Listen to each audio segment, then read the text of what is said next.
Hey guys, it's Greg. In this video we want to share with you our thoughts about Kingdom Come Deliverance. So the game is going to be on a game found, I think, soon, or it was on a game found, depending on when you are watching this. And we got the prototype, and the prototype provided first mission, or maybe it was just designed for the prototype, I don't know.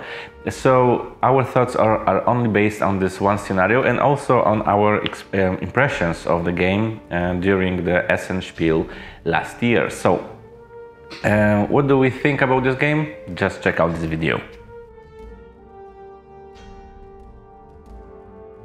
The main plot seems to be very mature and dark, like medieval times should be, without half the vision of who is bad and who is good. The story presented here is far from the naive, generic plot we often encounter in board games, and the world here is closer to this from Game of Thrones or Witcher, filled with brutal reality, political games, fights for power and influence, religious fanatics, and where everybody has their own agenda and only a few can be trusted. Your characters are thrown into a conflict between Catholic Church and Hussites.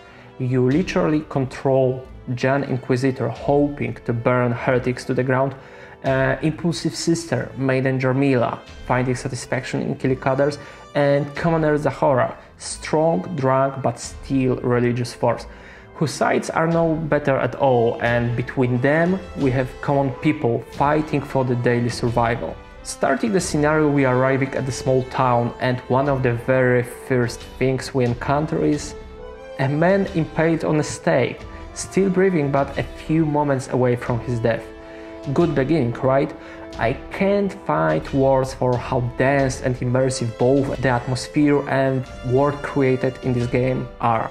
Narration and writing is amazing as well. It also seems as if a world created here is not only insanely rich but also living. The scenario we played was full of memorable NPCs and engaging quests.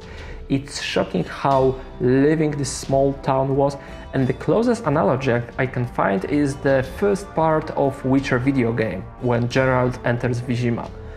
The situation in the town is constantly changing due to the events happening almost after every round and after most of the actions our players are performing. It genuinely feels like algorithms implemented within the app react to what we do and modify some behavior of NPCs to match our plans and actions. We got a taste of the app last year during Essen Spiel, however, now it's not only easier to appreciate it more without noise and thousands of people around you, but the app itself is way more advanced. At the current prototype stage, the app is already, I guess, one of the best we have ever seen in board games.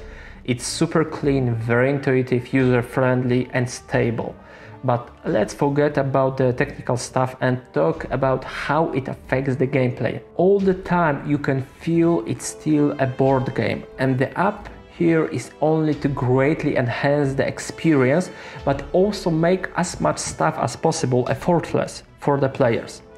Also, every description and every dialogue has a full voiceover with climatic music and plenty of sounds imitating medieval town, and everything is happening during the plot. Lecter itself is very good at his job. It was a pleasure to listen to such professional audio. The game allows approaching specific situations in at least a few ways. For example, the guard is patrolling the area you want to enter. You can become stealthy, raising your chance of not being seen by the guard, or you can get a guard coat and blend in. Also, you can simply attack him in direct battle, or even backstab the guard, which is very hard to achieve at the beginning, but guess what? Another player can distract him when you can use this situation to put the knife in the guard's back. There is a massive amount of options which vary for the specific situations and change on the go according to the situation on the board. Same with quests. Each can be resolved in a few ways, some discovered by accident, and this applies to the main quest too. If you played Destinies, Kingdom Deliverance solved this even better and more complex and even more natural. By the way, Suspicion Track is a very nicely implemented mechanic keeping you on your toes all the time. Some activities will raise your suspicion tracker for the current round, where being covered in blood or getting dirty during the fight will raise your suspicion permanently, as long as you will not clean yourself. Guards and some NPCs will also become more and more suspicious through the game, forcing you to rethink your previous strategy or take extra risk. There are just a few examples, and there are many more aspects, making the suspicion mechanic more complex, yet still smooth thanks to the mentioned app. It's quite often that the game with an amazing world and plot, it's quite hard to manage it. Let's say here nothing was annoying, boring, or taking the fun from the general experience. With so many ways to play the game, side quests, NPCs and actions, the gameplay is very, very smooth. Some actions and interactions will grant you perk points, and for example, convincing NPC to give you some information, you can get a point in persuasion, and for backstabbing the guard, you can get a point in weapons or stealth, depending on circumstances. The collected points you can spend in two ways.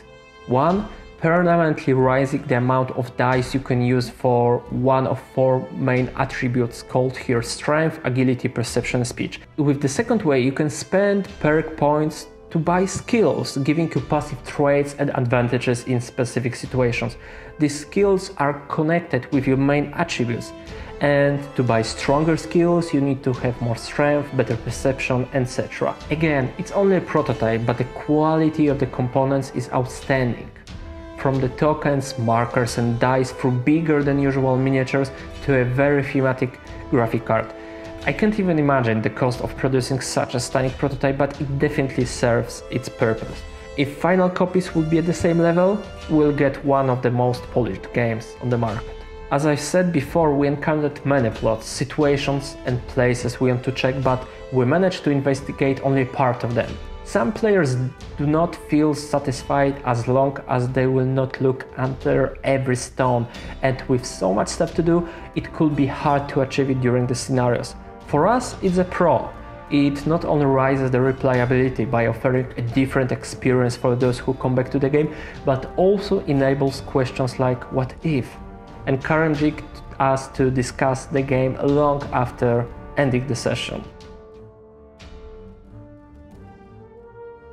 During the scenario we played, the only moment the game referred to specific characters we controlled was before starting the real game, in form of the printed letter dedicated to each character. I'm not sure if later scenarios will address our characters more directly, but the letters we get leave the impression it can happen. The only real flaw we have seen so far is probably the rulebook. On one hand, it's very advanced for prototype phase and considering how big the game is. On the other hand, some aspects were not 100% clear, and the designers could write the whole rulebook in a bit more accessible way. Summing up, the current form of the rulebook is not bad. It simply needs some more work and a few improvements to make learning the game an effortless experience. As usual, we do not score prototypes, especially for story-driven games where we only had a taste of the main campaign, but things we have experienced so far confirm that Kingdom Deliverance is definitely what we need in our collection. It's a co-op game with a very well-written plot, major living constantly changing world and very strong mechanics. Plenty of memorable situations with moral choices and consequences of our acts, with many ways to approach main and sub-quests, and a high but reasonable level of difficulty. All of it supported by an amazing application with full voiceover, making a deep, complex game a very smooth, almost effortless experience when it comes to managing it. If creators are going to keep the same level with the whole campaign and they will work a bit more on the rulebook, we have a chance to get almost flawless game. If you are into a dense, captivating atmosphere of games like Mansion of Madness, Mortum, or even Arkham Horror LCG, Kingdom Deliverance should be right up your alley, or even one of the best games you have ever played. That's all for today, see you at the next game and don't forget to subscribe our channel.